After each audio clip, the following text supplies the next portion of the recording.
Apa itu pembelajaran berdiferensiasi? Dalam buku Road to Guru Penggerak, karya Rani Nurhayati MPD pada tahun 2021, pembelajaran berdiferensiasi adalah serangkaian kegiatan pembelajaran yang dibuat berdasarkan kebutuhan siswa dan bertujuan untuk membantu siswa sukses dalam belajar.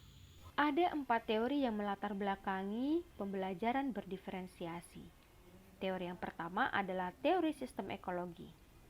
Yuri Bronfenbrenner merupakan ahli yang mengemukakan teori sistem mengenai ekologi yang menjelaskan perkembangan individu dalam interaksinya dengan lingkungan di luar dirinya yang terus-menerus mempengaruhi segala aspek perkembangan. Teori yang kedua adalah teori multiple intelligences. Teori tentang multiple intelligences atau dalam bahasa Indonesia biasa disebut sebagai kecerdasan majemuk.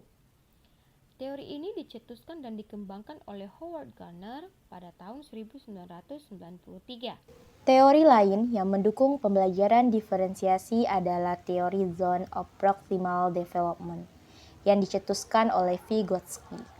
Beliau mengelompokkan perkembangan individu menjadi dua, yaitu perkembangan potensial dan perkembangan aktual. Perkembangan potensial dapat dilihat dari kemampuan anak menyelesaikan tugas atau memecahkan masalah dengan bantuan orang dewasa. Sedangkan perkembangan aktual tampak dari kemampuan anak menyelesaikan tugas-tugas secara mandiri.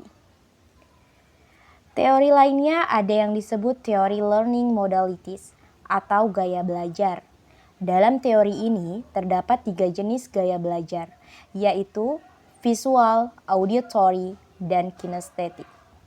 Gaya belajar visual artinya anak lebih mudah menerima informasi melalui gambar, sedangkan anak dengan gaya belajar auditory lebih mudah menerima informasi melalui mendengar. Dan gaya belajar kinestetik digambarkan sebagai anak memiliki gaya belajar sambil melakukan sesuatu dengan fisik atau learning by doing. Contoh keragaman anak di kelas. Pak Herman sebagai guru IPA akan mengajarkan mengenai habitat makhluk hidup. Berdasarkan identifikasi yang dilakukan, Pak Herman telah mengetahui perbedaan gaya belajar muridnya. Sebagai contoh, Andi adalah pembelajar visual, Siti adalah pembelajar auditori, dan Eka adalah pembelajar kinestetik.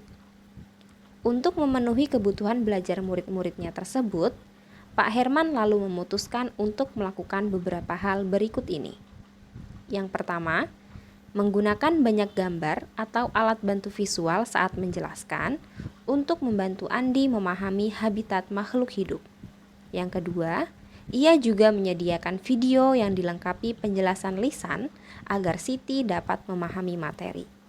Yang ketiga, Pak Herman juga mengajak siswa untuk bermain game dengan cara membagi siswa menjadi 2 kelompok. Kelompok pertama diberikan gambar hewan, lalu kelompok kedua diberikan gambar habitat hewan. Setelah itu, Pak Herman meminta siswa untuk mencari pasangannya berdasarkan hewan dan habitatnya.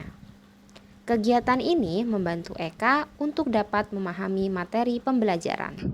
Contoh pembelajaran diferensiasi berdasarkan minat belajar siswa. Contoh aplikasi dalam pembelajaran. Pak Ardi seorang pendidik dari salah satu sekolah A. Hari itu sudah disepakati membahas tema H. Pada saat melakukan proses pembelajaran, di awal pembelajaran terlebih dahulu mengemukakan tema yang akan dipelajarinya, menyampaikan tujuan pembelajaran yang diharapkan dimiliki, dan manfaat yang peserta didik peroleh setelah mempelajari tema H. Kemudian, untuk melihat kemampuan awal peserta didiknya, dilakukan pre-test atau tes awal terlebih dahulu. Setelah tahap-tahap tersebut dilakukan, kemudian Pak Ardi melakukan tahap inti, yaitu membahas tema H melalui media permainan ular tangga yang menjadi kesukaannya peserta didik tentang materi H yang telah disiapkan, atau belajar melalui media permainan ular tangga.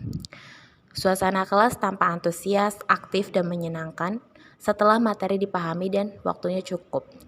Maka Pak Ardi mengakhiri pelajaran dengan kegiatan penutup. Berdasarkan ilustrasi tentang apa yang dilakukan Pak Ardi tersebut, peserta didik tumbuh minatnya untuk belajar. Dengan dimilikinya minat belajar yang tinggi oleh peserta didik, maka hasil belajar tentunya akan menjadi lebih baik.